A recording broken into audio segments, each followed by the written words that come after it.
This week's Torah portion is Bechukotai. It is the last Torah portion in the book of Leviticus and happens to have been my bar mitzvah Torah portion a number of years ago. The Torah portion talks about God's reward and punishment. If we follow God's commandments, God will reward us. But if we don't follow God's commandments, we suffer the consequences. As modern people, we look at this sort of quid pro quo, sort of supernatural reward and punishment and wonder, is that really how the world works? Particularly after in America, we've suffered 2 mass shootings in the last 2 weeks. Here in Texas, innocent children were murdered just a few days ago. Where was God in that?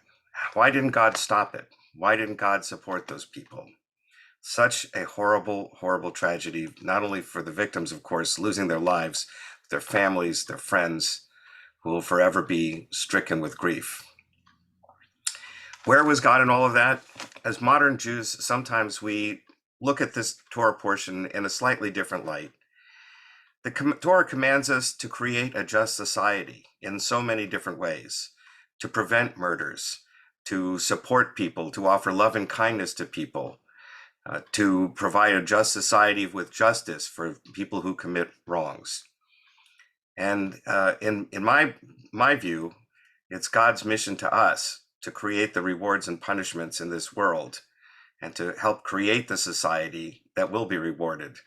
If we follow God's path, we will live a good life as person, as family, and as a community, as a society. So let's try to work towards a whole community.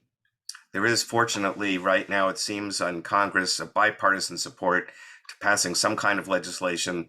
Let's urge our senators and congressmen to pass that legislation.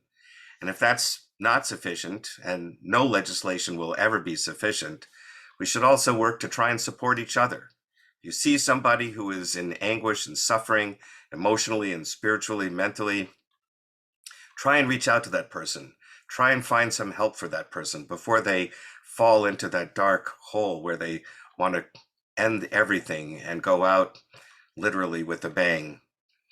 There's some, we need to help prevent these people from getting into this dark space where they want to create this kind of havoc in our society in the first place. There's lots of different things we can do. Lots of material that's been written. Books have been written now about several different measures that we can all take to prevent this kind of incident from happening again. Let's all educate ourselves, motivate each other to do more, not just to send prayers and hopes and thoughts, but actually to do something, to make a deep change in the way our society feels, works, operates, and promotes a good, kind, just world, as God has commanded us to do. This week, we are celebrating the bar mitzvah of Avi Musher. That will be in the Friedman Levitt Sanctuary. The main service is going to be this week in Stein Hall on Saturday morning. Friday night was Cancer Survivor Shabbat. We will be inviting the CEO and president of CanCare, Darcy Wells, to speak to our community this evening about what CanCare does to provide hope and support to cancer patients. We look forward to seeing you all here Friday night, 6 o'clock, and at Avi Musher's bar mitzvah at 9:30, or if you prefer the main service, which will be in Stein Hall at 9:30. I wish you a Shabbat Shalom. May we all find peace and blessing on this Sabbath. Shabbat Shalom.